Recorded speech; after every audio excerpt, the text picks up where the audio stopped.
What is up, everybody? Welcome into More Important Issues. We're going to have to wait another year to get out our Alabama cigars, but Is it my hey, fault?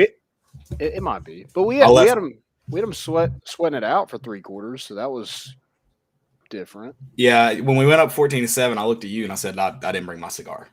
So Oh, I would have went back home. I would have gladly went home and got it and came right back and smoked it. if it wasn't a 2-hour drive to my cigar, I would have been in the same boat as you. Oh yeah, that's true. Yours But is I in got Kansas City. I got a little sad when we went up 7. I was like, man, I've been saving that cigar for this exact reason. It's not just like a celebrate. It's not a random celebrate. It is my Alabama cigar. So. Yeah, we had them sweating it. I thought on Javonte Payton's touchdown that Nick Saban was going to have a heart attack on the sidelines. So I mean, it sucks that the score turned out to be the way that it was, but it was fun for 3/4. Fun for 3. All right, guys, we're going to get right into that. Here we go.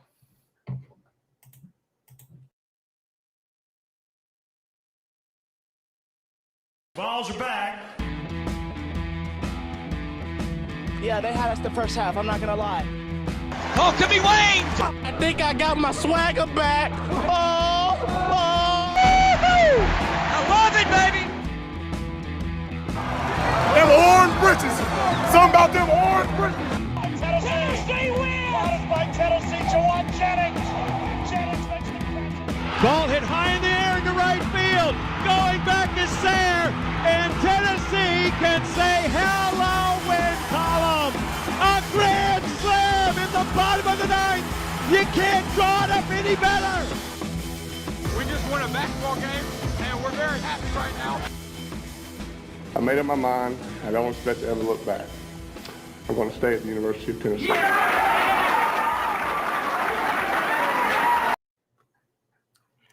Reddit did to do, and welcome into More Important Issues. It is Sunday, October 24th. It was maybe a better weekend in all, especially the Tennessee game, than I originally thought on Thursday night when me and Landon last spoke here.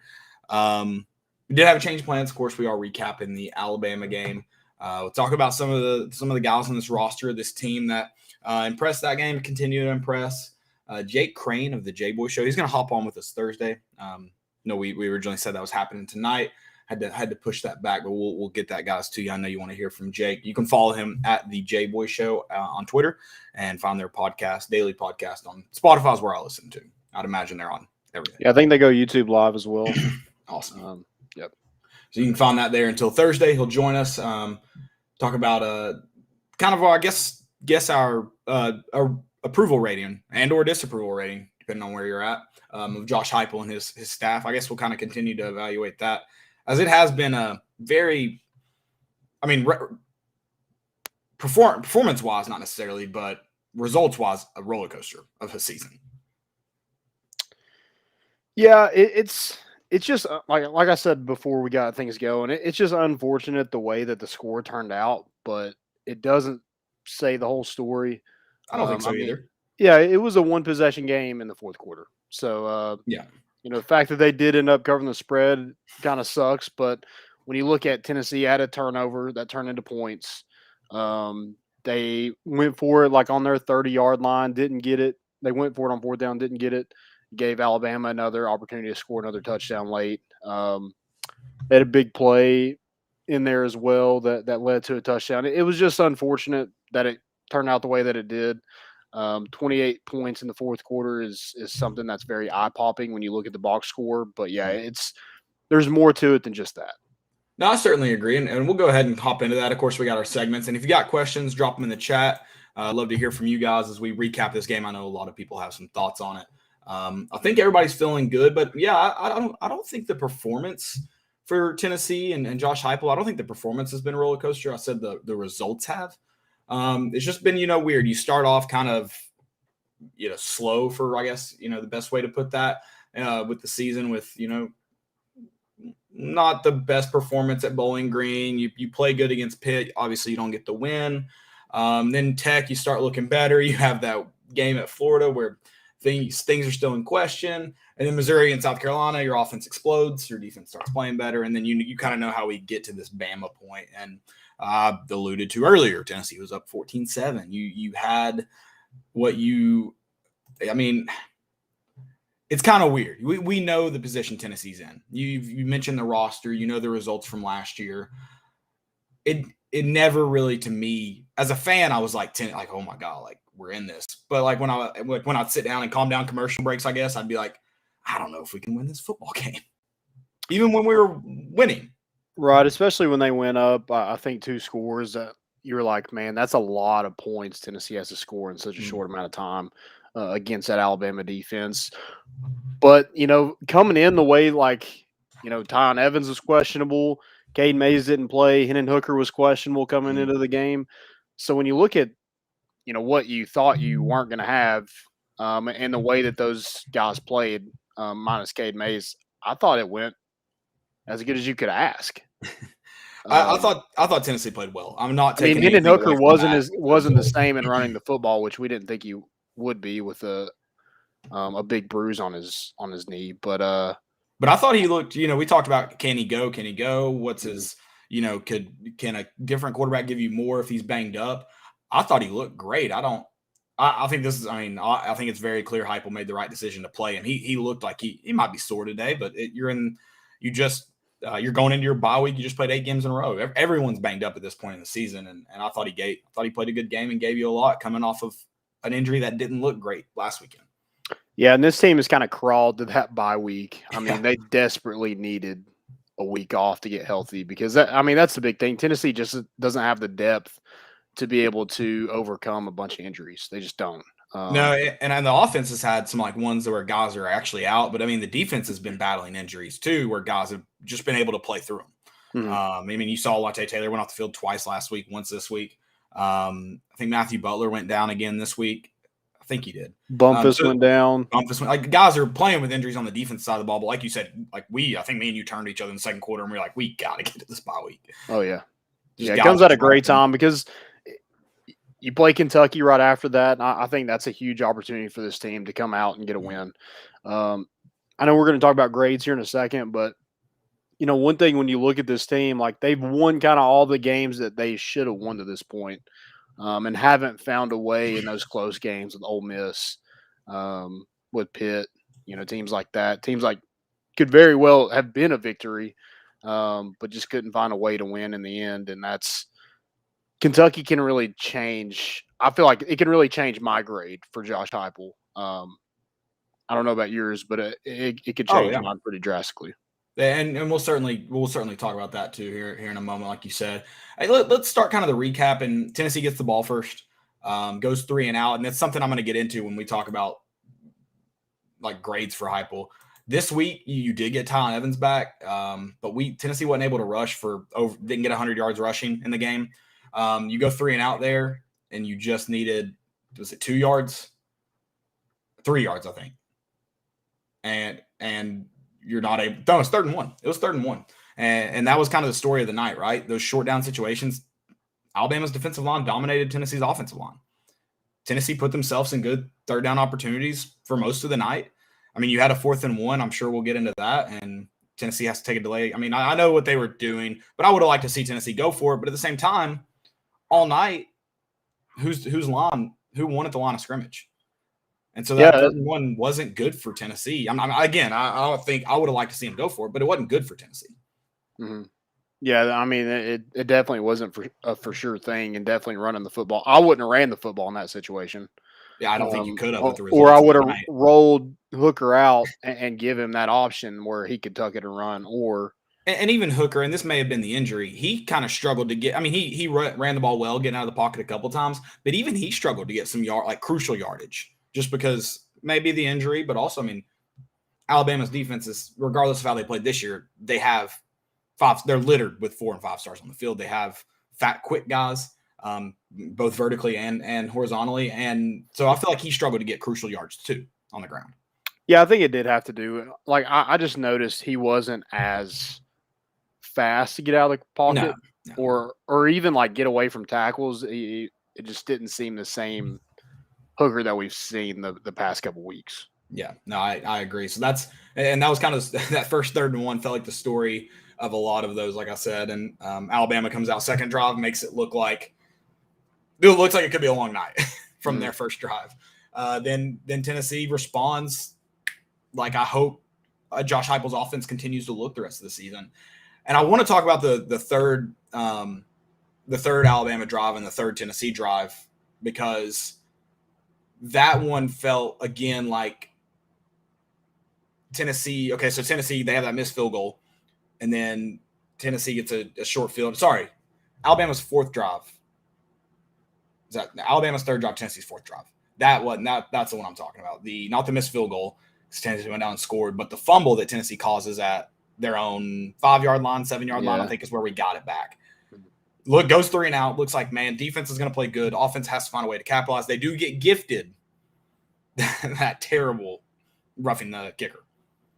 Yeah. Greg McElroy was like, oh, we'll see if they get roughing the kicker. I'm like, if they don't get roughing the kicker there.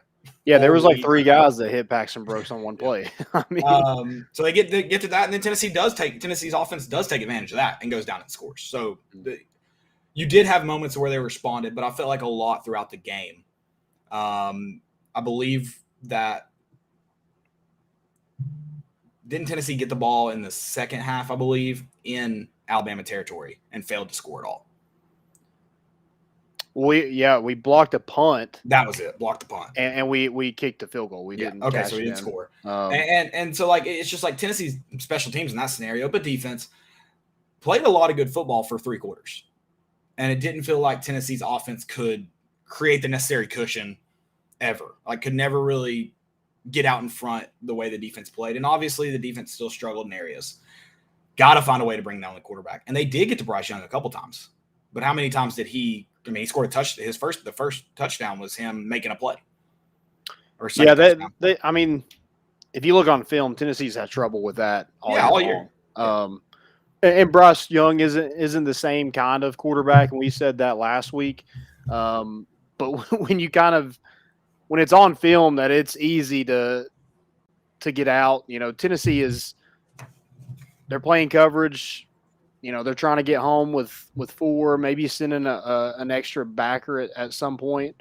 But it's really hard for them to really make a ton of plays like that. They're forcing people to drive the length of the field, and it's kind of bend, don't break, right? Which has worked, and they're not giving up big plays. And that's my biggest credit to this defense. Not just not giving up plays, like the fight in them. Mm-hmm. Yep. Alabama's, I think, longest touchdown was like that 18-yard run from Robinson where we just bounced off of him. Yeah, and this is a game where the margin of error is so small. Like you can't have, that miscommunication with, I think it was Jalen Hyatt and Hendon Hooker. It was, I don't know whose fault it was. It seemed like the receiver ran the wrong route, or Hendon Hooker maybe checked it and it was not relayed to the receiver. I don't know what it was, but like, that stuff just can't happen against an Alabama team, especially when we're at with injuries, depth, talent. You just can't have those mistakes and expect to win that football game. Agreed. And Alabama made their fair share of mistakes too. And that's kind of, I guess, the difference in good and great teams or who's going to capitalize on those mistakes from the other team. It's Alabama can do so. And Tennessee did at times. They did at times, but you got to, if you want to upset a team, you've got to take advantage of all the mistakes. It can't be some of them. But yeah, I thought we kind of played it exactly like Texas A&M played Alabama. Yeah, I thought they did. I thought Bryce Young, again, you got to finish the play off. This is where A&M probably has the better defensive line. I thought we did a good job of getting pressure there. You just got to finish the plays off. And he did. He was able to check down like he has been all year a couple times where, it's a half second away from bringing him down in the backfield. So I think a lot like A&M. It's just it was just the third down for me. I mean, they went 15 of 20 on third down. Like that's not good. That's not winning football. Yeah, you're not going to beat a lot of teams. Also, Tennessee had 12 penalties. A lot of those were self-inflicted. I know there was some missed calls in that game. I'm not sure what the fumble was. I know we'll probably talk about that in a second, but I don't know what that call was or what it should have been, but it just didn't seem right, whatever it was called. Well, more of my. I mean, we can talk about that right now because we'll hit on this game. We kind of jump around all the time. So, and I don't know, that doesn't necessarily change the outcome of the game. I don't think it's not like the Ole Miss one. So I'm not upset. I'm upset for two reasons about that one though. The biggest one was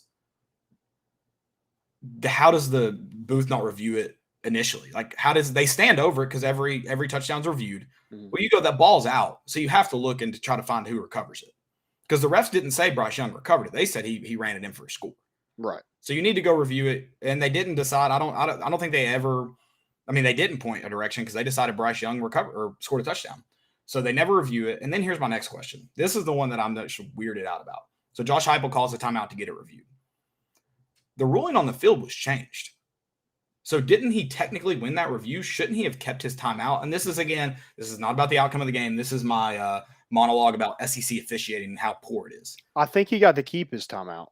I thought he lost it, and that was that's BS. Maybe not. Maybe not.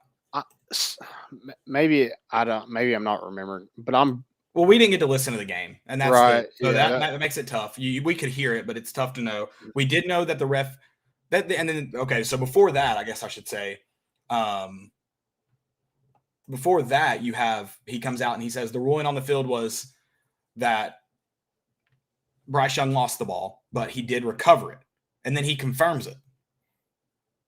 But that wasn't the ruling on the field. So like that right there, I'm like, what are you confirming then? And also, how can you confirm Bryce Young recovered it? He didn't have the ball when the pile broke.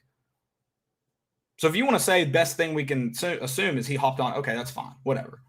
You aren't going to overturn that fumble recovery. There's no way. But it should have been reviewed for a fumble. So on ESPN, this is what it says. Bryce Young run for 6 yards. Bryce Young fumbled, forced by Jalen McCullough, recovered by Bryce Young for a touchdown. Right, but that was not the call on the field. They signaled that because the line judge on Tennessee side ran in and threw a touchdown. So it doesn't say Tennessee called a timeout. Okay, that's fair. So maybe he did keep it. I thought that's what he was all upset about, though. Okay, all right. I think what he was upset about is that they couldn't. Like, there wasn't a clear recovery because Tennessee came out with the ball. So there's How does the camera decide that Bryce Young recovered it? That's what I don't understand. Right. And it wasn't. I mean, it couldn't have been play stands. It's true, because that wasn't the call on the field. Right. Like I said, it's the SEC officiating is poor in just about every sense of it's just. I mean, it's college football. It's a college football problem. And then their whole thing, like a big thing with officials, is taking care of a quarterback. And Hendon Hooker got absolutely demolished. And I feel like there's a guy in the booth that his only thing to watch for is injured players. Hendon Hooker gets up and he's shaking his head. So one problem is Tennessee might go too fast to get that review. But how's the guy that's watching for injured players not have them check on Hendon Hooker, which would then trigger that targeting review? Mm-hmm. Yeah, I just don't understand. Like, I know Tennessee's guy. Don't you have a guy would have had him checked on? Oh yeah, 100%. I know that. I mean, when you look at Darrell Taylor or Darrell Taylor, Darrell Taylor, where he's just like getting up off Mac Jones, and they should he have done that? Probably not, but that's not a freaking. It's not a penalty. It's not a penalty. And then that one last night was not a penalty. But you have a guy in the back that's specifically looking at the quarterback after he throws the ball. How is it not even discussed? Well, and you had that play anytime a guy gets hit like that, usually it's going to trigger a flag, which I hate, but I don't mind as much now since there's review for it. When there wasn't review, I was like, you got to be way more careful. Now there's review, throw the flag, figure it out in the booth, that's fine. But I mean, that guy should have been thrown out. Well, we were watching. Yeah, he should have. I mean, we were watching the Oregon UCLA game though, and he throws a flag because there's a hard hit on the punter. I'm with you. How does that not trigger that? So, I mean, again, those plays probably don't change. Now, getting Micah Moore out of the game would have been huge for Tennessee. It was huge for A&M. Malachi Moore, same guy. Moore, M Moore. You get Moore. it. So yeah, he should have been out. It helped. Which is funny because I think Tennessee. I'm pretty sure he was the one who got a targeting at Texas A&M. Yeah, no, he got thrown out in like the second quarter of A&M. Yeah. Yep. So don't understand that. It is what it is. I understand it's Heupel's philosophy to go fast. At what point, especially in this game, though, I mean, I guess it's hard to – a lot of your offense is predicated on going fast. You saw Tennessee pull safeties out of position by tempo. So it's like, I mean, that's a lot of what your offense is predicated on, but you got to think at some point it's like, this is killing our defense. Yeah, but it could be one of those things. I know they mentioned it to Lane Kiffin after – I think it was – they're talking about Ole Miss going slow against LSU.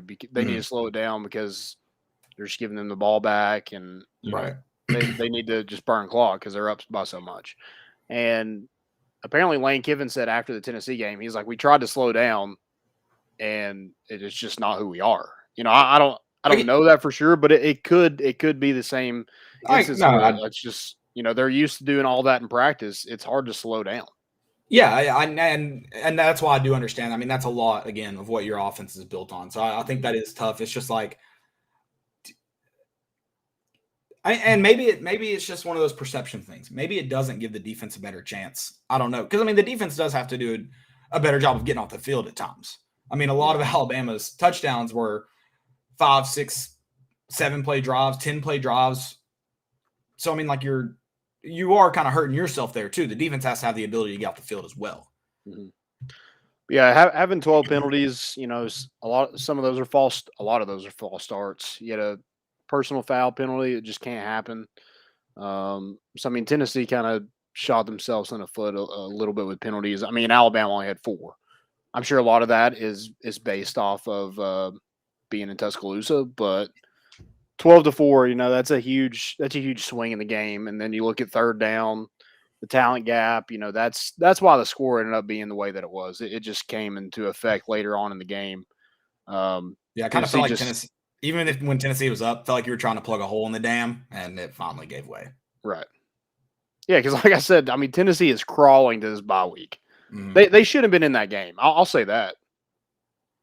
When you look at the talent, when you look at the roster, like coming into the season, I mean, I thought Alabama should beat us by 40. Yeah, and I told you, I was like, I seriously may take Alabama to cover. I should have, I didn't. But don't do it in the first half. Don't ever do it in the first half. Who had Tennessee covering first quarter? Who had Tennessee winning first quarter? It's got to be good odds. Oh yeah. Do y'all think? Chris asked, do we think they should have had a return man for the 54-yard field goal attempt? Maybe late in the game. I feel like, though, nowadays college kickers are usually at least getting the 54-yard attempt through the – yeah, where did it land? Did it land? It never even got out of the end zone. It probably landed like a yard, 2 yards short, and it sat. So technically never got out of the end zone. And I don't think they rushed a lot. So in that sense, I would say, yeah, just throw a guy back there just to see what happens in case. Yeah, but I think if you miss it, like how far is that guy getting? Obviously, like that personnel, they're not usually made to make a tackle, but if you return it and don't even get to where you were at, if they would have missed it, then that's true. But I mean, Velus Jones had there was a block in the back against Pitt that was returned for a touchdown. So they can do it. Right. I kind of think since if you're bringing pressure because you're like, I want to try to get this blocked, it's because usually they want that in 1.8. I don't know what it is in college. That's NFL, but it's got to be close to that. 1.8 seconds, they want that ball away. But when you're back more and that kicker's thinking, all right, I need to really put a foot on this, he might unintentionally slow his approach down, and that allows – but Tennessee didn't bring pressure there, right? Average pressure. And you're not bringing pressure from everywhere usually. So there you can throw. I would have thrown one guy back there. I think so too. But that's also hindsight's 2020. Like I said, most college kickers, most SEC kickers are getting that to the back of the end zone. Mm-hmm. Yeah. So whatever is what it is. I do want to talk about players that impress. Like you said, the fact that this team was in it, I think shows a lot of fight. It could have been ugly from the get-go. In fact, it started to look that way from the first 2 drives, and Tennessee continued to fight. Before we get into the players, I do want to ask this. I asked you this last night.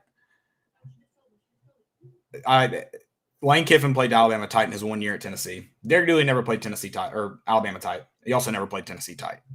He couldn't even get his own team in it. Butch Jones had a tight game with Alabama in 15.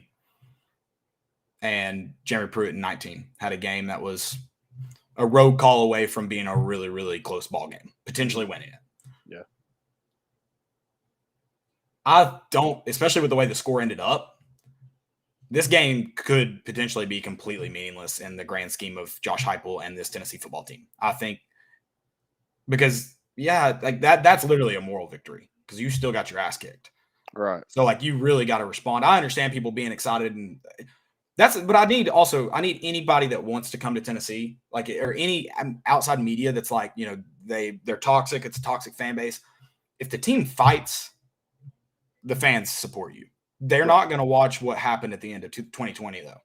Like, that's unacceptable football. But if you're fighting, also being competitive. Yeah, that's what. But because that's one thing coming into the season where like Josh Heupel has to find a way to be competitive. He don't have to win those games, but he has to find a way to keep people in it and be competitive against Georgia, Florida, Alabama. Yeah, you should get your ass kicked. And you can't score wise, you kind of did, but you made it interesting for 3 quarters, and you were competitive in it. I think so, but again, you got to respond. So my question to you is: after 19, which back looking at 19, it was a turning point for Tennessee's football team. They won 6 straight after that, and so it was a turning point. So that's why I think this game is essentially. I know a lot of fans are excited, and I love to see the fight that this Tennessee team's had the last 4 or 5 weeks. And it was great to see for 3 quarters last night. I'm not saying they quit the last quarter. It was just a slaughter the last quarter. I love it. But, like, we felt this way in 19, right? Even before the 6-game win streak. Like, you left that game. You were pissed at one guy about it. You felt good about it in 19. Yeah. Yeah, that's a good point. Let's be cautious. That's all I'm saying, folks. Like, Josh Heupel's got 5 more games to play. How many? 4 more games. 5. I can't count. You're good. How many games have we played? We not played 8? Yeah, we have. We got a bowl game, baby. Okay. All right. I like that. Sorry. My bad. So these 4 games are obviously very, very important. There's 3 very winnable games, but we felt this way in 19. So I think, it's on this team to respond, and you do get a bye week going into the last half of the season. So that's nice. Yeah, I think this Kentucky game is I think it's probably the biggest game on Tennessee's schedule. And I think we mentioned either Ole Miss or Kentucky when I think we looked at like the biggest game. Well, the game that you should like. Well, we talked about the games you should win. Yeah, the one game that you circle, you're like Tennessee. That's the biggest game on Tennessee's schedule. It was Kentucky or Ole Miss. This is if you're going to win more games than you should. These are one of the 2 games you got to try and get.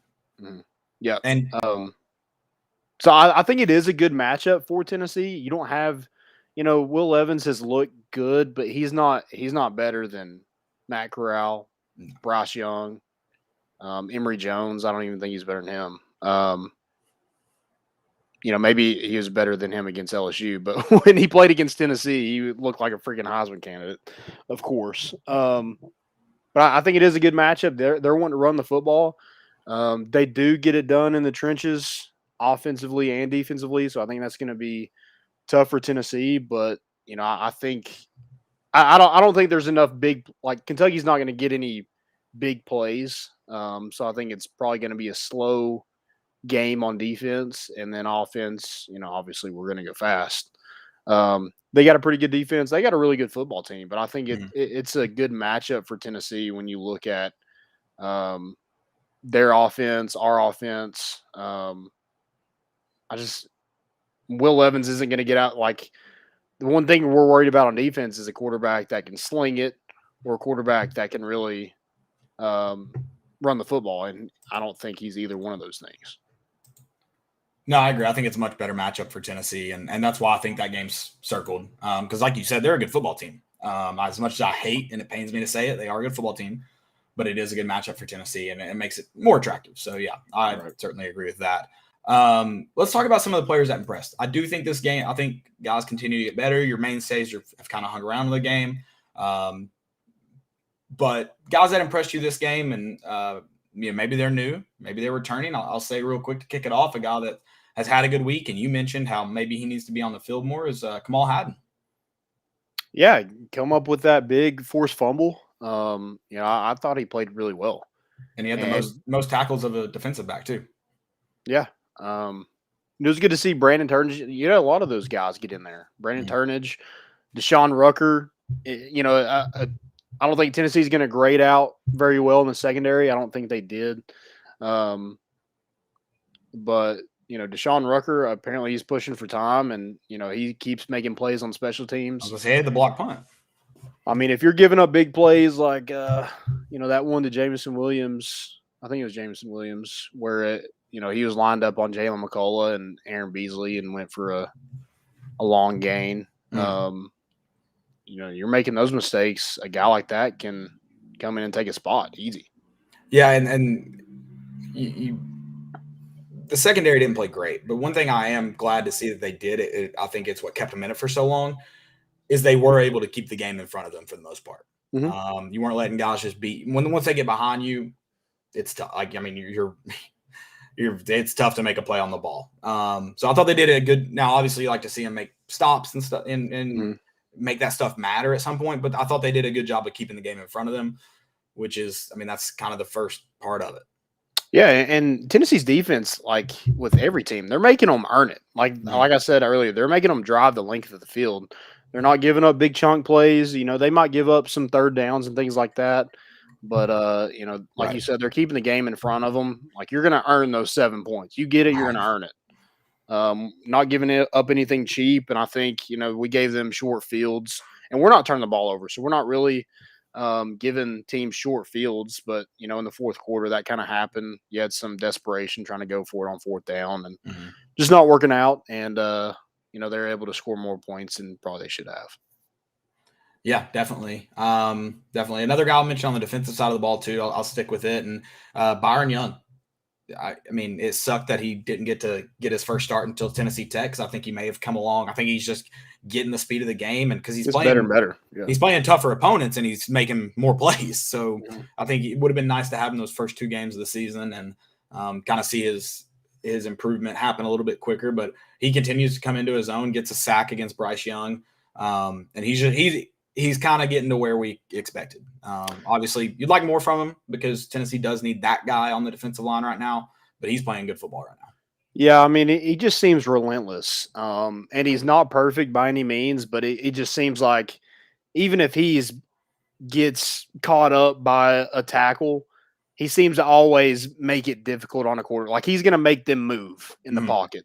Now, if you're able to get out, it is what it is. But he's making a quarterback uncomfortable, and that's his job. Yeah. And it was good to see him finally get home last night against Bryce Young.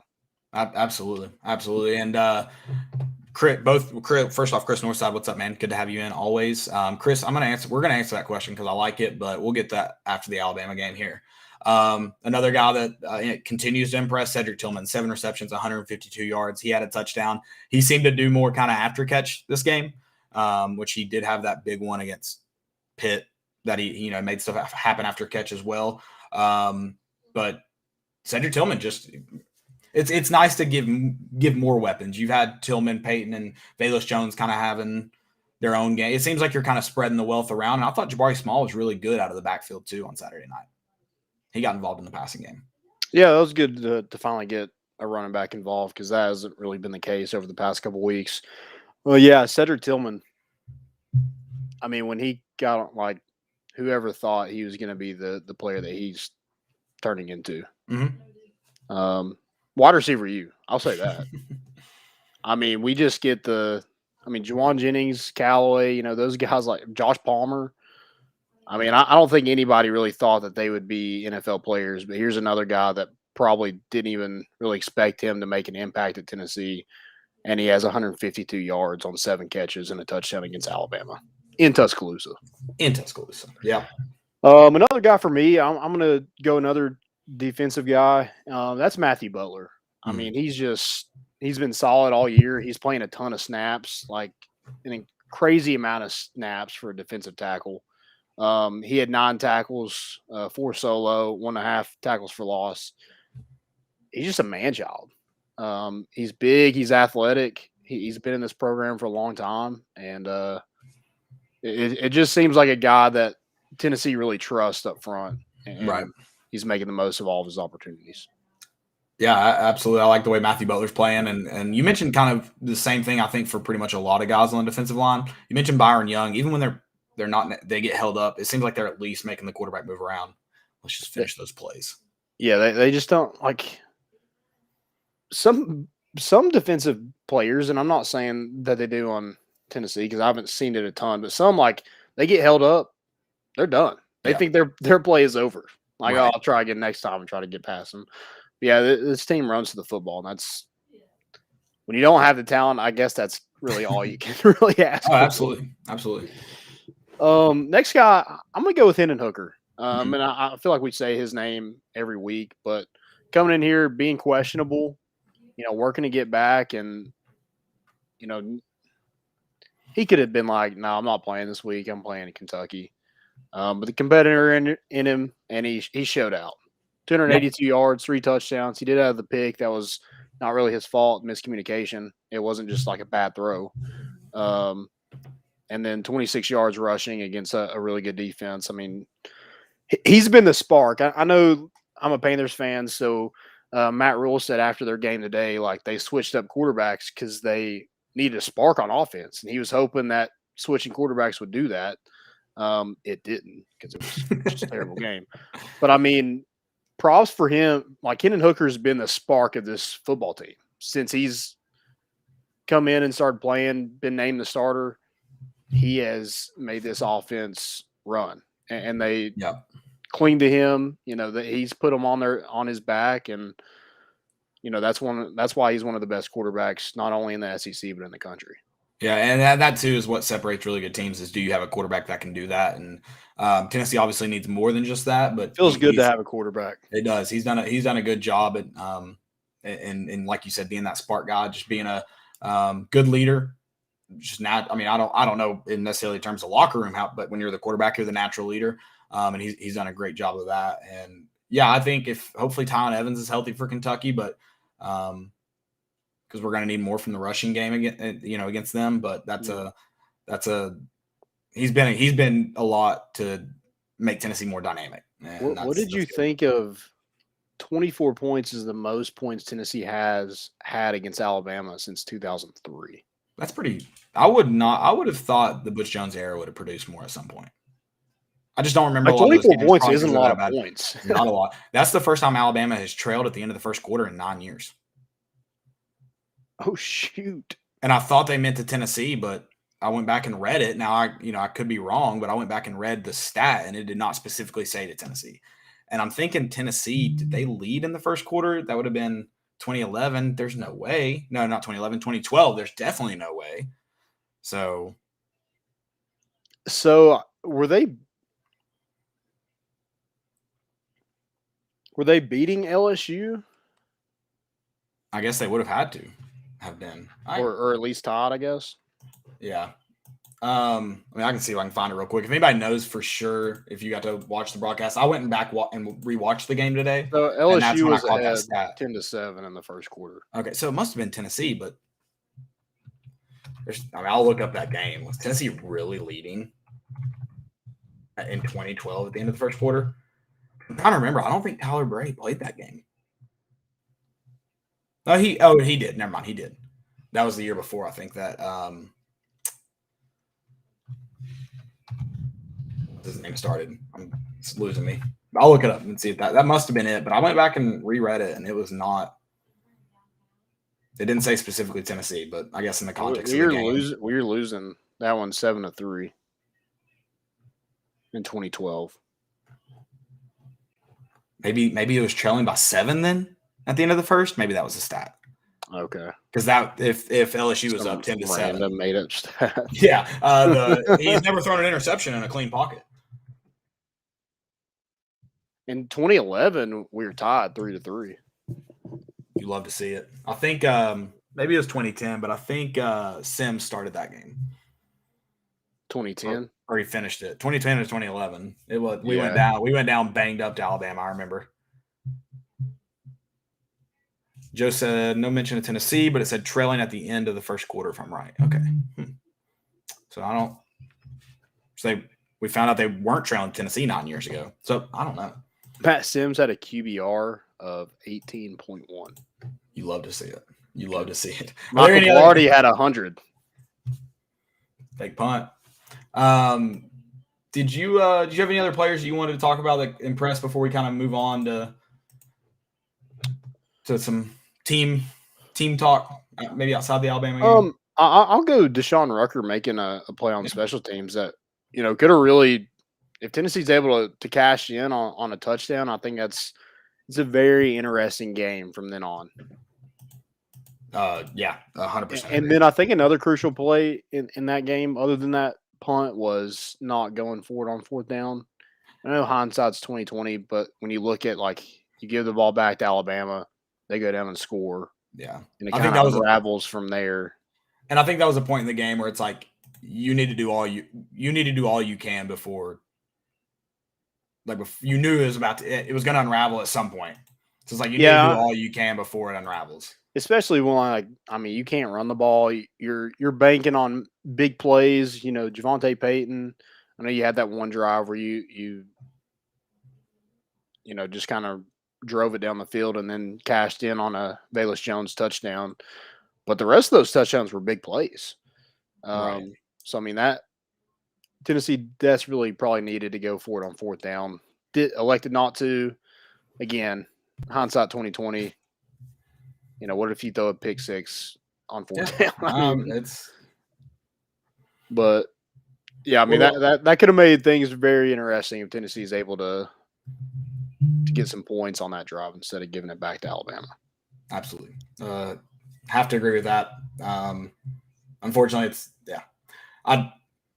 I guess before we get away from the Alabama game, kind of to that point, it's like, if there's not a lead you're comfortable with, because there's no way there's a lead you're comfortable with against Alabama if you're Tennessee. There should definitely not be it was first time trailing by 7+ points after the first quarter. So okay, that was it. There's definitely not a points that you're trailing that you're comfortable with. Mm-hmm. Like, you've got to try and get as many points as possible there. And that's why I think you need to go for that. So I do want to talk about Heupel's grade, but I like this question because I think this goes into kind of grading him come February. Chris Carlisle asked, what do y'all think about us improving our overall numbers? Focus on a recruiting class. That's obvious. Portal, or even trying to get some current players being super seniors. It is very, very, very, very, very important that Josh Heupel recruits every single avenue this offseason. You're recruiting in building.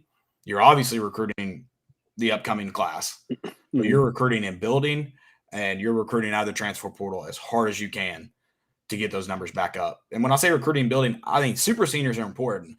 But I think you've got to – there's going to be guys that want to transfer. They want to find more playing time. But it is so, so crucial to keep as many guys in building after this season as possible, because you got just meleeed last season. Yeah, I think, transfer portal, it looks like Tennessee is very comfortable with taking transfer guys like in the trenches. Defensive line, Caleb Tremblay, Dejon Terry. I look for them to do probably the same thing. Guys with experience, being able to help now, build up that depth. Also, you want to get guys – you want to do both. Like you said, recruit every avenue. My thing is recruit. We need Scott. Like what we're talking about, you take 66 players. We have, 70? I think we technically have 77 on scholarship, but 6 of those I think are super seniors. 7 of them are super seniors. Gotcha. So yeah, we're like, why is Cade Mays not just making the trip? Yeah, it's like what's the difference at this point? You recruit every avenue every season. You're working on keeping some guys in building, and then the other twos are obvious, but it's like it's going to become so, so crucial to your development next year of getting back to as close to that 80 number as humanly possible, 85.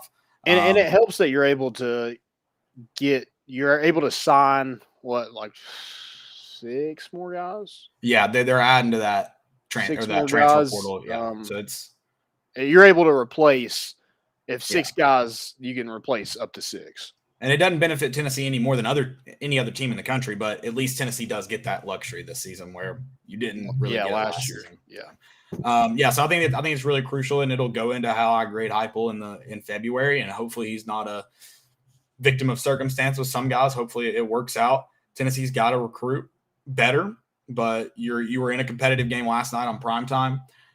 You obviously had that showing for Ole Miss with a bunch of crucial guys. If you go win in the back part of the season, I'm pretty confident. I'm not saying you're going to have a top-ranked recruiting class, but I'm pretty confident you'll be in a much, much better spot come early signing day and come February if you can go and win the games you're supposed to, maybe get one you're not supposed to, go be competitive, if not win a bowl game, and you're in a – I think in that sense a lot of the recruiting, obviously Heupel and his staff have to do a lot too, but I think a lot of the recruiting will take care of itself. Yeah, because you mentioned like the fan base, the atmosphere, that stuff resonates. It hits home. Putting Walter Nolan on the rock, chanting his name after the fourth quarter, it's got to resonate somehow, some way to a freaking 17-year-old kid.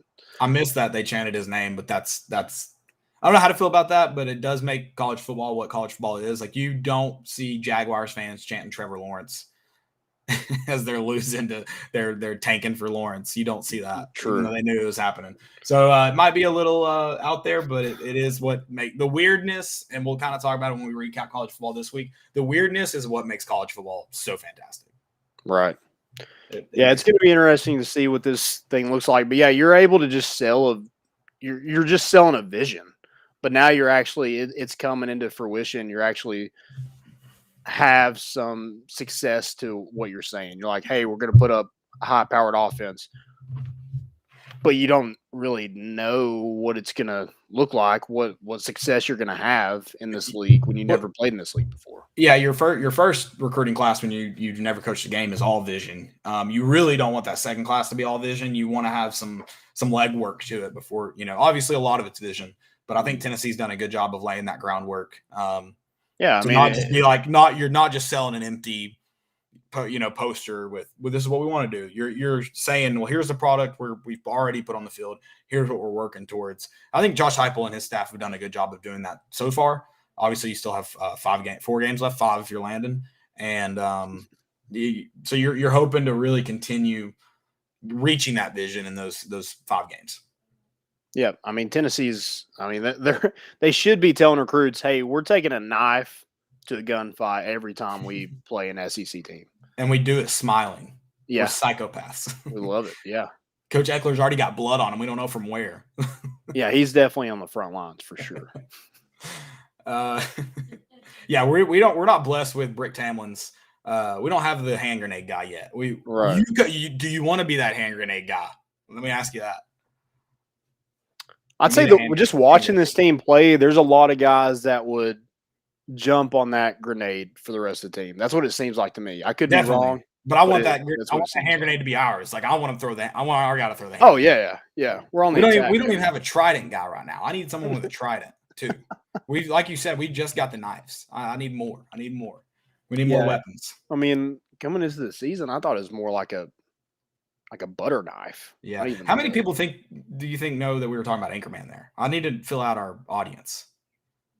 You think everybody caught on to that, or is that just a me and you thing? I don't know. I'm sure some people got it. Yeah, it might have been. Joe probably got it. Joe, did you get that? Joe's reference? Young. Are you an Anchorman guy? That's my problem. A lot of people. He's an old soul. He's got to know it. What's the answer you want? I don't. You answer it honestly. I'm not judging. I know. Yeah, are you an Anchorman guy or not? Everyone's a Will Ferrell guy, I would say. So I haven't like. You got the reference. It's not like Talladega Nights or Step Brothers, but yeah, I'm familiar with. Yeah. Okay, gotcha. Yeah, that's true. It's definitely not Step Brothers. Step Brothers is like the most quoted movie of all time. Oh yeah, is that a fact? It's got to be. It has to be. There's just so many obscure quotes in there. Oh yeah, it's like you're gonna lick that white dog shit. Like, that's one of the greatest quotes. I will say, I'll say it like daily. Fair. I do daily? Probably not daily, but I feel like I say it pretty often. That's fair. I can't argue that because I know a lot of people are Step Brothers fans, so I can't. I won't argue that. I won't do it. You're a bigger Anchorman guy. Yeah, I think Anchorman is very, very quotable just because there's. Oh, I agree. It's just not as quotable. I won't argue. We won't get into that tonight. I feel like we've argued this before. I'm like bringing up old memories, so I'm not going to do that tonight. I won't bore them with those details. I've got ESPN pulled up, so I just watched Josh Heupel running down the field. What do you think about him like doing his best Lane Kiffin impression? Who's got more speed? Is it Kiffin or Heupel? Kiffin acts like he's going to kick a clipboard or throws it in the air or something. Josh Heupel's he's getting his steps in. Yeah. He's got the tracker on his arm. He's got that Fitbit. Yeah. He does kind of look like the guy, like the offensive lineman who's like, really, we had to make a big play there. I'm a little tired. Like, I don't want to make this run. I will, but I don't want to. I mean, he's a hefty lefty. Is he left-handed? Yeah. I didn't know that. All right, now I feel like we got a good chance of winning. Didn't know we had a left-handed quarterback on our roster. So what do you – I mean, I know a lot of people feel better after that game. It's just hard to because I know Tennessee's been in some Alabama games. How do you feel about just Heupel and his staff in general? This program, I guess. I mean, I feel like this team continues to fight. Even like when we were down, I feel like no one quit. And I don't know if it's just me trying to see the best in it. Mm-hmm. My orange goggles are on. It just seems like there's a different feel to it. And maybe it was just because we weren't around last year to really feel the atmosphere. But it just seems like a different vibe. Well, I guess the better question is, do you feel better or worse, stay the same after the Alabama game, after last night? From a season standpoint, I don't think it really changed anything. Okay. For me. Joe, how did you feel about it? Yeah. I think seeing the fight, you're right. I know my fake just total BS. No, this is the new coach. This is different. I knew it with Butch and I knew it with Jeremy. This feels actually different, and I'll actually say it that and yeah, I think last night. I mean, I don't think it was a massive. I would actually say Ole Miss was probably more of a factor, maybe because it was in Neyland and you could really see that team they no matter what. And even last night, I know the fourth quarter or whatever, but for those 3 quarters, those guys, they have each other's back. They are. I don't know what Heupel's doing, behind the scenes during practices and stuff, but they're starting from the bottom with building a team. These are your brothers. You got their backs, and no matter what's going on the field, don't keep it good in the locker room. So. Yeah, seeing Dane Davis shove Henry To'oTo'o's helmet into the dirt, that was awesome. Isn't it? I mean, it's awesome. I mean, I don't know if Dane Davis made a ton of plays last night, but you earned yours with that one. You got that? Okay. Yeah. I mean, Dragons was ready to fight. Was it? No, it was Carvin. Calvert. Okay. Carvin. Yeah, Carvin wanted. Yeah, he wanted all. Henry To'oTo'o wanted none of that. No, he talked trash. I don't know if you saw after the game, but when To'oTo'o was, he was pretty much dapping up everybody from Tennessee they used to play with. But I don't know if you saw Jeremy Banks wanted nothing to do with it. He was calling out JB, trying to get his attention, and Jeremy Banks just cold shouldered him and walked right away. He's like, "Don't talk to me, don't give me none of that." So, I love it. Respect for Jeremy Banks. I'll give him credit for that. Yeah, he got that personal foul, but I'll take that. Yeah. That makes up for it a little bit. He's the definition of I hate him or I love him. Yeah. I feel like Jawan Jennings would be that same way. Oh, yeah. Just if you're not with us, you're against us. Screw you. Well, not that. It's funny. I mean, you see it just because, those guys are – because to an extent, it's not – it's not personal. But I do need To'oTo'o to understand. He can say, oh, I just wanted a better opportunity, blah, blah, blah. But – This is a heated rivalry, and you don't say you bleed orange or Tennessee will always be my home and then go to Alabama. That's just not how that works. No, it's not possible. Just like the Ty Simpson thing. I'm always going to be a Tennessee fan. If you're a Tennessee fan, you don't sign to go to Alabama. I don't care how good they are. Exactly. So you got to understand some hate there. I mean, it's just, and again, it's what makes college football fun and weird, and it's great. You knew some guys were going to go, and it was his teammate. I mean, I'm sure they're friends. I'm sure I think somebody talked about still texting him often, And so yeah, I think the I love the hate though. I love that Jeremy Banks is, I love that. It makes it more fun. So it doesn't change. I know we kind of graded Heupel last week. You tweeted it like Tennessee's beating Kentucky. So I mean, did it give you more hope, or did you feel that going into this game and that just reassured it? Yeah, I kind of felt like that going into it, but then, seeing the big plays and seeing us not being able to run the ball but still be in the game, I think that I don't think if we have that many penalties. If we're able to get healthy, we don't have that many penalties. God, I can't even talk. I think we whoop Kentucky. I shouldn't say whoop, but I think we beat them. I hate to be negative. This is negative. I don't know. But we played Alabama close in 19. We beat a top 10 Kentucky team at home in Neyland. I know this one's on the road in Lexington. It's filling all out like 19. Yeah, I mean that's fine with me, right? I mean, it's the Jeremy Pruitt factor is what I'm saying. Like it feels like a Jeremy Pruitt, not the team. I mean, I think a lot of it is. I think a lot of it is mental. Like, I mean, we can't get over that Florida hump. It just feels mental. They just play out of their mind, or they have one like crazy play that, like they did in, what was it, 18, 17, when they throw that freaking Hail Mary and we're in regular defense, whatever. But yeah, it just always seems like there's just a mental hurdle that we can't get over with Florida. I think it's the opposite with Kentucky. You beat Kentucky because they're Kentucky. Who cares what they're ranked? No, I agree with that. It does suck for Tennessee that Kentucky got to feel that, like, not even just a win over Tennessee. They did kind of get that dog stomping. Mm-hmm. And they're better. They're better than last year. Oh yeah, I mean this Kentucky team, if they beat Tennessee, they're going 11-1. Yeah. So yeah, I mean I agree to an extent. Tennessee does have that power over Kentucky. I mean they haven't won. Yeah, let's spoil that much at all, if any, in the last 30 years. And so yeah, I agree with that. Obviously it's big for Tennessee. I had them at 6-6. That gets you to 7 wins. I mean, if you lose to Vanderbilt and South Alabama, fire Josh Heupel that day. Yeah, exactly. No, I don't want to hear any excuses. We should be able to go pull a team off of any high school field in Knoxville area and play with, if not beat Vanderbilt and South Alabama. Vanderbilt's terrible. They're next level terrible. Yeah, they're really bad, really bad. So. Grades. Let's just go with a grade. Joe, do you got a grade for Coach Heupel so far this season through 8 games? Straight grade, or like coming from the fact that I've been through awful coaching searches and everything. I guess I'll add everything in. Well, that was my question. Do we start him at like a C, or are we starting him at an A? Right, like where's the floor?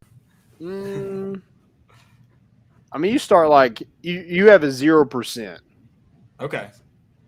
And you also have those expectations. So I mean that, like, I feel like a C is expectations. Like you did exactly what I thought you would do.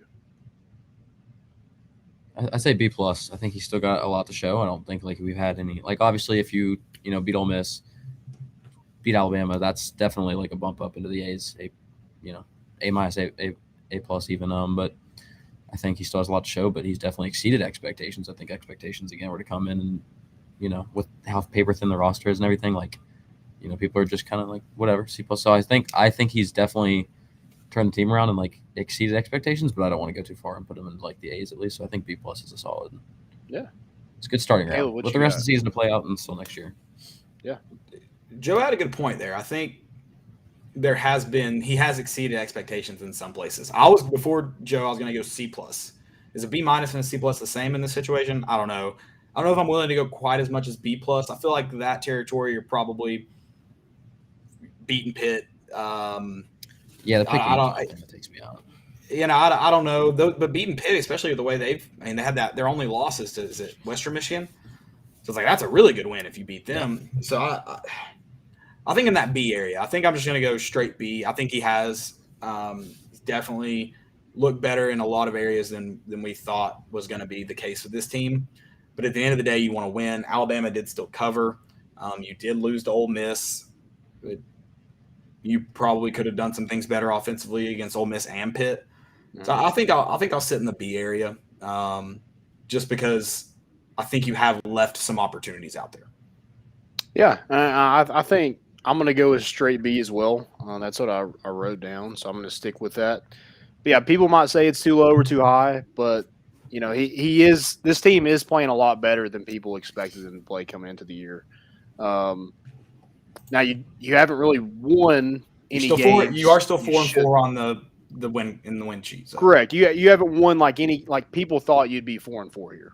Right. There was hope that you'd be a little bit better, but you have been competitive against a Florida and Alabama. So I think that definitely you've exceeded expectations in that regard. The defense is playing a lot better than everybody thought. And, Josh Heupel hired Tim Banks, but Tim Banks deserves a lot of credit for that too. So yeah, that it could be higher if you go out and beat Kentucky. Yeah, I think a B+ isn't out of the question. Unless Kentucky just completely falls apart, I think you might be getting into the A area if you beat Kentucky. Yeah, you finish 7-5, you go win a bowl game. I mean, yeah, sure. Let's get an A-, A+. I think also you got to factor in, you got to recruit some guys too. You got to get some guys in here. You have Addison Nichols, Steven Jackson, a big-time quarterback, big-time offensive lineman. If you're able to lock in some of these, get in with some of these in-state guys, you got one at Powell that's pretty high up there in the rankings that Tennessee would love to have him sign and get on campus. Got to do both now. And keep him on campus. Right. Yeah. So, I think there is room for improvement. But yeah, I think a B is where I have Josh Heupel so far. That's pretty good to me, I think. I think it's pretty good. I think, in my head, logically, and maybe that's why I had him lower, logically, everything that you all said made sense to, give him that B. But you're making that Dean's List, right? Yeah, and it's like that C. It's like the C area is almost kind of like what I don't know. It's weird. Maybe I'm being pessimistic, but then the logic tells me no, it should be better. Yep. I feel good about Josh Heupel and where he has this team as of now. I think a lot's left up to question, but I don't think you can be disappointed in where Tennessee's at this very moment. It's okay to say, maybe they could have done a few things better, but I think it's unreasonable to be disappointed with where we're at. Yeah. And one guy wants to argue, whether Tennessee would be better at this point than Jeremy Pruitt. I don't think Jeremy Pruitt would be worse, as far as record right now, but he wouldn't be better. Yeah, the Florida Alabama game, Ole Miss game would have been bad. So, whatever. I like the B. I'm okay with the B. Yeah. Anything else kind of for Tennessee, Josh Heupel, before we get into some college football from this week? Get healthy, baby. Get healthy. Definitely get healthy. I want to start off, and I know I'm getting way ahead of myself here. I want to start off with my most important of the week because it's part of the college football recap. So we had a very weird week in college football. I know me and you talked about this is not going to be fun. I don't think it ended up being fun in the weirdest way possible. Started off with Oklahoma and Kansas at noon. Weirdest game of all time. What was it? 10-10 at half. It was 10-0. Oh, 10-0 at half. Kansas is up. That's right. They didn't score any. Yeah, that's right. So just a weird game. There's 14 people total at the game. Well, at halftime, again, why college football is so awesome. It's why it's my most important of the week. Kansas sends out tweets. They send out emails. They go on the radio station. They're like, come to the game right now. We are in this. We are winning. Please come to the game. And they get a couple hundred people there. I guess students are like, we don't have anything else to do. Let's see if we can. Tickets to a Kansas. I guess it's different because Oklahoma's in town. Yeah, I know that, but how much are they anyway? Oh, there were maybe 1,000 people there at the beginning of the game. My dude, you got to start giving those things out. You got to get if you bring in a can of corn or something like that, you get in for free. Exactly. And I love that. And I love that people showed up. Like, it would have been funny to make fun of them if no one came in when they made that announcement. But it makes it like, you're like, yeah, those kids on campus were probably just at the bar hanging out. They probably weren't even watching the game. And they just show up. It's awesome. And then obviously you have that weird ending. Oklahoma wins. Would have been more fun for Kansas to win, but that's what makes college football the best. Dude, I feel like Oklahoma's going to end up in the playoff, and the fact that they only lost to Kansas by 8 should prevent them from getting in the playoff. Yeah, I don't disagree with that. I mean, that is trash. But Kansas, their quarterback looked good. I don't know if he's played all year, but he played good in that game. I'm going to go with he hasn't looked good all year because they're 1-6. Right. I'm saying has he been the quarterback? Oh, I have no idea. I can proudly say I've not watched a Kansas game at this point. Yeah, me either. I haven't watched one. Yeah, I love that about college. It would have been, obviously you had that forward progress call too that Tennessee fans were riled up about. What is forward progress?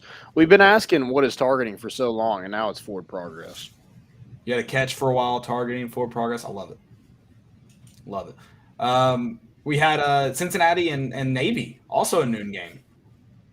Did you have Navy or Cincinnati, I guess, on upset alert? Someone did. I did not. Okay. Who was it? Freaking Bear. It might have been Bear. Blind squirrel finds a nut every once in a while. Yeah, that dude is terrible. I mean, his picks are absolutely atrocious. I want to know when he was winning, because you have to get to a point that you're winning a lot to get on College Game Day giving off picks, right? I guess. I mean, is he just like the stats guy that just throws in like Maybe. some picks? Maybe. Because if he's just there for picks, I mean, you got to get somebody else in there. Well, he also said Cincinnati hadn't, beaten anyone significant. I'm like, not only did they beat, they whooped Notre Dame. Oh, yeah. Like, it was like a 10-point ball game, but Notre Dame. Well, it's just college football is so freaking weird. I mean, like you have games like, okay, that's like who had Army Wake Forest scoring 126 points? I don't think anyone. I think everyone had the under in that game. Yeah, exactly. It's very weird. Very, very strange. Wasn't that game? Didn't Wake Forest score an absurd amount in the fourth quarter or the second half? I mean, it kind of just went back and forth. Well, and I love that Army, the Army does get that onside kick. And I'm like, I mean, yeah, you have to try and win the game, but it's like you can't throw the ball. So what are you really going to do if you recover this when you did recover this onside kick? It's like, cool, we got the ball. We can't throw. What do we do with it now? That was at least it was a fun. Hey, it made it for a fun afternoon. That's a good thing. There ended up not being like any upsets, right? Or Miami did upset NC State. But that was it. You thought LSU and Ole Miss was going to be a good game for a minute, and then Ole Miss just took a hold. Yeah, Ole Miss looked terrible. Matt Corral was definitely injured. Yeah, the first couple drives, I was like, oh, man, they're going to get beat and lose me a ton of money. That parlay I lost last night, the only one that didn't hit was I had Alabama cover in the first half. So it's kind of bittersweet that Tennessee was the reason I didn't win that money, but it's also kind of sucks that we didn't end up covering too. Yeah. You were like, that really sucks. Yeah. I didn't do great betting Illinois, this week. Penn State? No, we haven't talked. We do need to talk about that is Illinois, another Penn upset. State. I forgot about that. Yeah, that was an upset. Was Wisconsin an underdog to Purdue? I can't remember. No, Wisconsin was favored. Okay, that's Yeah, what I thought. They're favored 3.5, I think. Okay, that's what I thought. That Illinois Penn State game, though. So now that you've seen it rolled out, like a game like that, do you like the overtime rules? Do you hate them? Do you indifferent? I think it's rare to say that, like, 9 overtimes, obviously no one's ever, like, that's rare to say that it's going to go that much. I don't like that. Like, none of this, like, the stats don't count. Like, I feel like I know, like, the scoring is different, like, it's 2-point conversions, but, like, none of it counts. Oh, I mean, they're only get 3 yards, so. I know, but like, I did like that you could actually score touchdowns in overtime. Yeah, I mean, I hope a national championship is never decided by that. Like, I hope there's different rules, just in case, or a big game, SEC championship, Big 12 championship is ever scored and won in the fourth overtime or something like that, because that would suck. Like 2-point conversions winning it, but it was fun. I'll admit, I had a good time watching it. I'm with you. I'm like, wasn't the thing they were trying to prevent that from happening, and it still happened? Right. Yes, which it is funny. Like, I mean, I guess you could see a score quicker, but I feel like most games in overtime are going to end faster from 20 yards out than 3 yards out. Yeah. I don't know. That's why they don't pay me. Iowa State, though. What was that? Oh, God. They beat Oklahoma State. It was 7. It was Iowa State -7, so they didn't. Oh, wow. Okay. Wow. Can we talk about that taunting, though? I didn't see the taunting. I had heard people talk about it. I did end up watching it. Absolutely ridiculous thing I've ever seen. I watched it and was like, there's no way that's what they threw a flag on. It's just I don't know. It ruins whatever. Have you seen Officiating is so bad. No, I haven't seen that, but I did see another. He didn't even. He high stepped. Yeah. That's right. He looked back at the runners. That was it. It looked like he was looking back to see if anyone was there to see if he could high step. It didn't look like he said anything or. And it wasn't even like, I mean, he didn't do a full Deion Sanders. Yeah. No. I mean, he just kind of skipped to my Lou in the end zone. Yeah, that was garbage. I can't believe that negates a touchdown. That's the thing. Right. Yeah. Because if that was if they lost that game, or if that was like a serious they did it because he wasn't in the end zone already? Yeah. So it shouldn't negate it. If you're going to throw it, whatever. It should never negate a touchdown. Right. Yards to the kick or something like that, or like spot, like whatever. But if I was to lose a game on that call, that was, and I get it, like aggressive taunting, like, oh, like whatever you want to say, like starting fights or whatever. But that was so egregious, like of a call that it's whatever. But if that affects a game that much, I mean, just think like the kick 6 for Auburn. What if he like high steps a little bit and they call it back? Well, LSU had a game. I mean, this was like when we were in high school, where the punter turned and like kind of just opened his hands as he waltzed into the end zone on a fake punt. I don't remember who it was against, and they blew it, brought back a fake punt for a touchdown for taunting. They get the punters too. Yeah, so it's a dumb rule. That's why it happened at South Louisville earlier this year, and I was like, I think that's not a touchdown. And they said in high school that isn't a rule. So it's just a college rule. Maybe NFL, but it's at least just a college rule, not a high school rule. Yeah. I did win money on Oregon beating UCLA. That was an underdog. They might have changed before the kickoff, but they were like 3 points at one point. Yeah, I think it ended up being like a pick 'em. Gotcha. Like later on in the day, but I also think I did terrible. Speaking of pick 'em this week, I need to find out. It was a tough week though on college pick 'em. Then I talked about Ole Miss, Notre Dame, USC, 31-16. I didn't watch any of that game. It was at the same time as the Tennessee game, so I don't know how that looked. Texas A&M had no problem against South Carolina. Credit South Carolina scoring 14 points with a grad assistant playing quarterback. Honestly, good for them. I mean, coming off a huge win to Vanderbilt, I thought they might have a hangover. Clemson and Pitt. Clemson's awful. They finally. Did you see that? That's the bowl. There's a bowl projection that has us playing Clemson in a bowl game. Clemson would beat us by 50 somehow. We would beat the absolute dog shit out of this Clemson team. They're terrible. They are not good. You're right. I mean, their defense is pretty good, but I just don't see how their offense is so bad. I really don't. I would like to note real quick. I said college pick'em was hard. I went 9 of 10, and the only game I missed was NC State. Oh dang! And they were my non. I was to say like there wasn't a ton of upsets, so no, but I mean picking games to win. Yeah, I guess that's true. If you're just doing winner, that's true. But I mean that I picked Iowa State. That could have easily been Oklahoma State. Yeah. So Notre Dame USC felt closer leading up to the game than obviously the score told. I'm sure there are a lot of people that took USC. I don't know. Maybe not. It was that 40-degree weather, man. Right. I know I missed some games here. That Friday night parlay killed me. Memphis sucks. They're dead to me. I'm pissed about that. I'm pissed that they got dog stomped. Just don't go get dog stomped. Making me look like an idiot. Don't do that. Any other games that you want to talk about, mention? No, that's kind of all I got. We got any most important? Hit on my first one, Kansas. That was awesome. I love that. What about the Braves going to the World Series?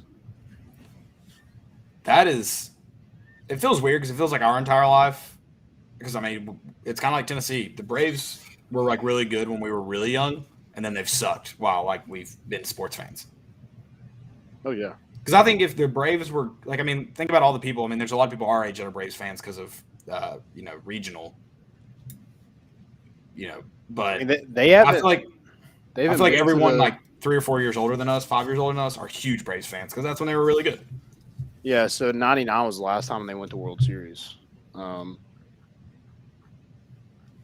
mean, they haven't really – I guess they've been competitive in the playoffs, but they haven't been like – I don't think they've been the AL or the NLCS in quite some time either.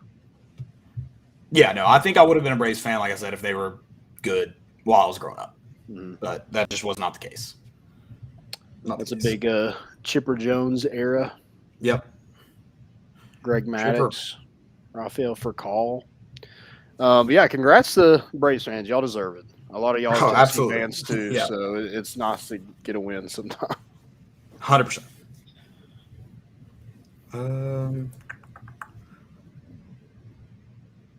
Got 2 fails. Let me find my most important here. Oh, Tom Brady threw a 600 TD.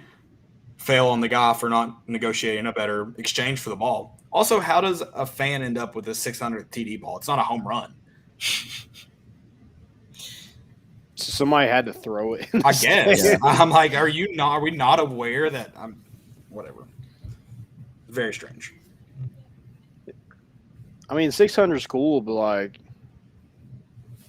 he's probably going to get 700. So, I mean, does the 600 ball even matter if you get 700? I don't know, but I like that on the broadcast. They were like, I would exchange it for a day with Giselle. On the broadcast, they said that.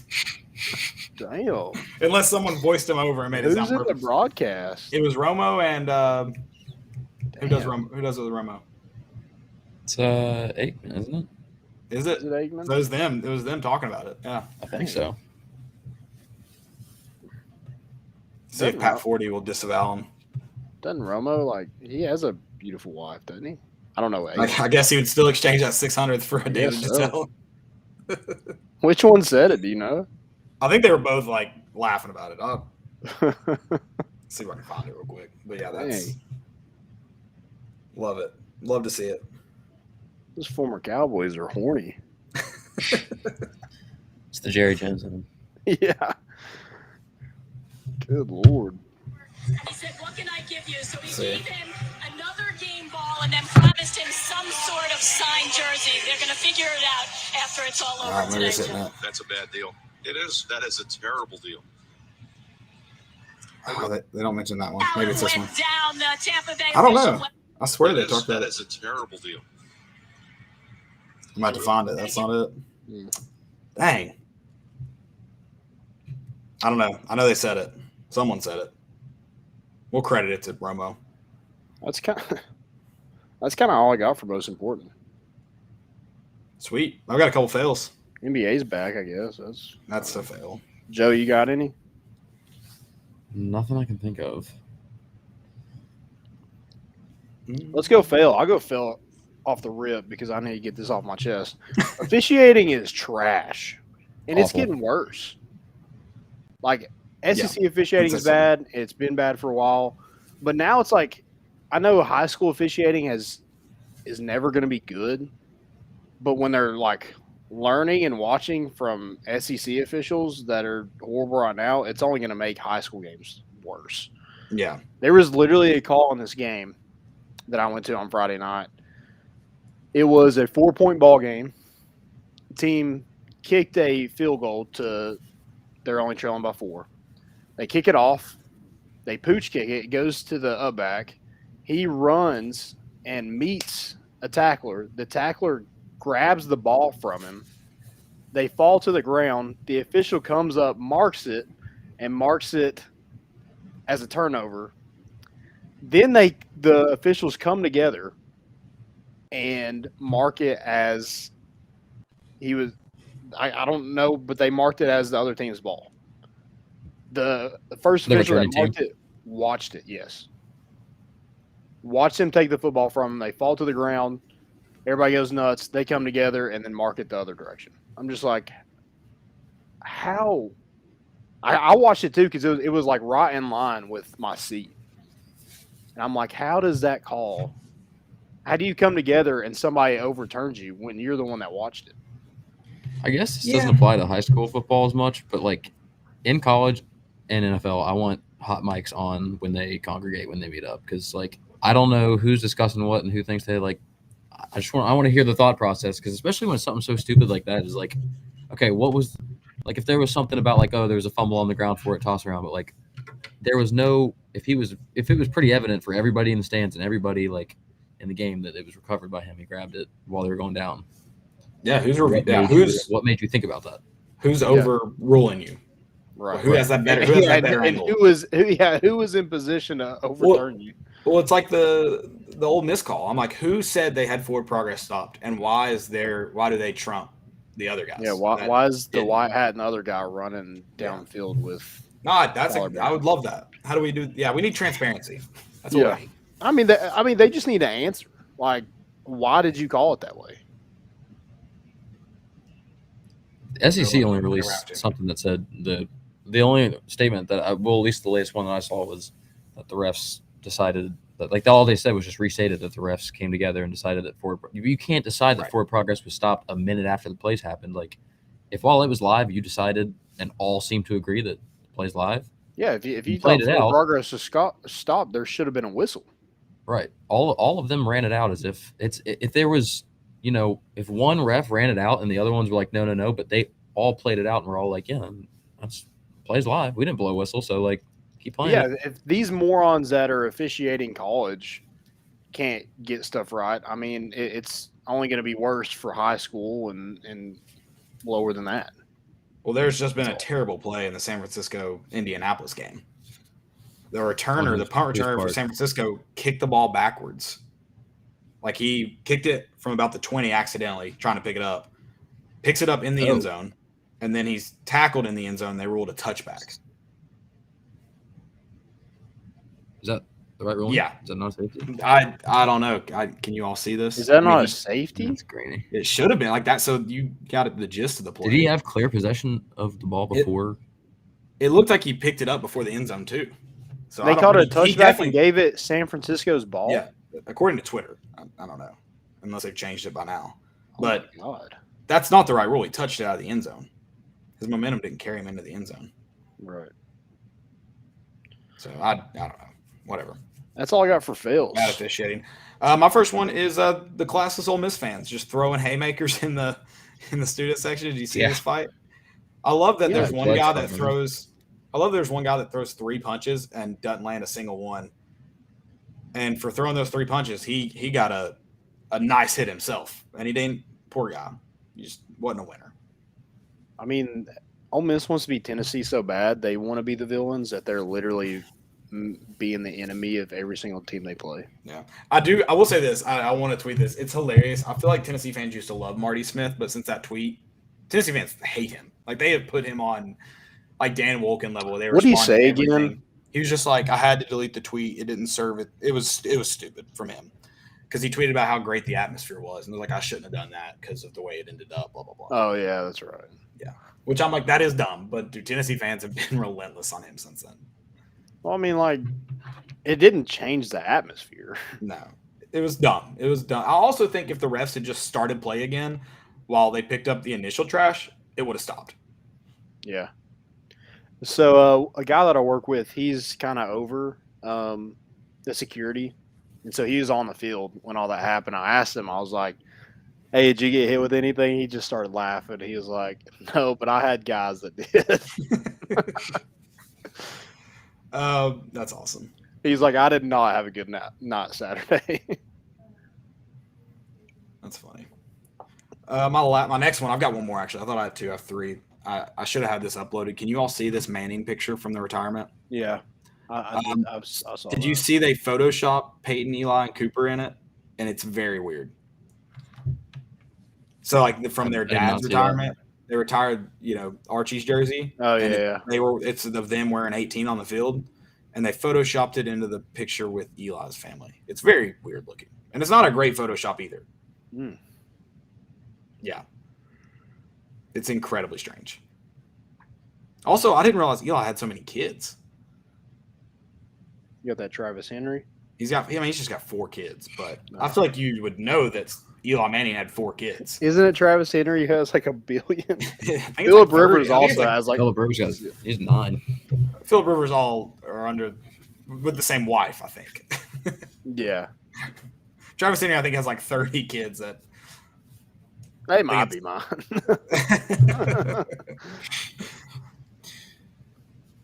Joe, do you have any? I feel like it's a fail, and I feel like I'm just curious about it because I haven't been following it that well. Did y'all see the whole like Alec Baldwin situation? Yes. What the crap? That sounds like an awful fail. I don't mean to like. Oh, that's not. I'm not. But I'm so lost about how that happened. Like yeah, apparently it was inspired. I don't know, but wait, what happened again? He accidentally killed a producer or something like that. Oh yeah, like Director. a prop gun went off. Yeah. Yeah. But apparently it was a live round, so I'm just very confused as to about. So it was a live round. We've been trying to. Someone texted me that, but I haven't seen that confirmed. Yeah, I saw something to Twitter that it was a live round, and that the whole deal was that no one's sure how. I'm assuming it was they were using a live round for another scene. I'm not like sure if it was like to film it slow mo coming out of the gun or whatever, but apparently there was a mix up with the weapons, and the live one got left on set. I'm just curious what he was doing because he also hit more than one person. Like. Yeah, the main director was injured as well. So, like, was it multiple shots? Like, I don't know. Why? There may be some scenes where they need a live round, but I feel like a live round shouldn't be on a set where you're going to be firing guns like with people around. Right. That's just asking for bad. Done at a separate time. Yeah. And there should be somebody there that is, if there are guns, there should be somebody there that's like, this is a live round. Yeah, this is an actual gun. Do not turn that safety off. Right. I don't think it was just sitting on a table and he was like, "Oh, I'm just gonna mess around." Or like, I feel like one if they were shooting the actual scene and like next thing you know, they had to. But it's got it's a fail on some pretty like people that are gonna be in trouble. Like, why were you doing it? Like, I don't know. Yeah. Why was there a live round on set? How did it make its way into that gun? Like, golly, that's crazy. Yeah. Somebody's getting fired. Good. Oh yeah. But maybe worse than that. For sure. Maybe worse than probably. Yeah, I was about to say probably going to get some charges. My last one is Wisconsin. Doesn't Wisconsin's jump around, right? Yeah. Yep. Sorry if you guys are fans of Firefly. I don't know who sings it, but did you see this cheesy ass? I hate the song. It sounds terrible, but they did at the end of the third, I think, or some point in the game. That's not a song everybody should be singing. People should be proud to know that. I know most of the words, but I'm not proud that I know them. I think that's part of the play is that I've actually noticed it that like kids my age, like the college, like when we were younger, that was like such a joke song and such like a obviously. So they're making fun of it. I think it's almost supposed to be like that. Like it's almost what was that? Like Friday by Rebecca Black or whatever. Like if they played that, everyone would sing it simply because it's just god awful song. But right. yeah, that's still no. If I'm a football player on the sideline. I'm trying to get amped up and stuff. I don't want to hear Fireflies blaring throughout the whole stadium. Also, I love what about Ole Miss? Well, I love that Joe's 100% right. Like everyone knows it as a joke, but it comes on, everyone's like, "Yeah, I'll sing it." Oh yeah. Yeah. It's a very universal song. Like everybody knows that song. Yeah. What about a week after Ole Miss plays in Neyland and here's Friends in Low Places? After the third quarter, they do it after the third quarter. Did they really? I feel like Lane's play sheet, he took notes all night on like what we did in Neyland and like walked in Monday and was like, this is what we're doing. It's like, are they going to just start smoking cigars too? Yeah. Well, we don't get the opportunity to do that. I mean, we have the opportunity to. It just never come about. Fair. It's probably just a good old troll. They probably did that on purpose. Probably. They wanted your reaction, Landon. They got it. He got it. All right, guys, that's it. That's all I've got. Appreciate you guys tuning in. We'll be back Thursday. Another great episode. I know it's bye week, but I think Tennessee fans also need this weekend to relax. It is Halloween. That's good. Tennessee fans, though, you just watch other teams. Hopefully it's another weird week in college football. I haven't looked at the full slate, but I'm hoping for another weird week. Yeah, I'll be looking at those lines tomorrow. Get them early. You said too early? No, get them early. Oh, yeah, for sure. Get them early, hit them late, do it all. Guys, also, it's Joe's birthday tomorrow. Oh. So wish him a happy birthday. He's going to be 35. Yep. How old are you going to be? 20? 19. 19. Yep. Dang. It's the glory years. Glory years. Yeah, enjoy them. Happy birthday, guys. Joe. Yeah, happy Appreciate birthday, it. Joe. That's all we got. We're bringing the boat in, and we out.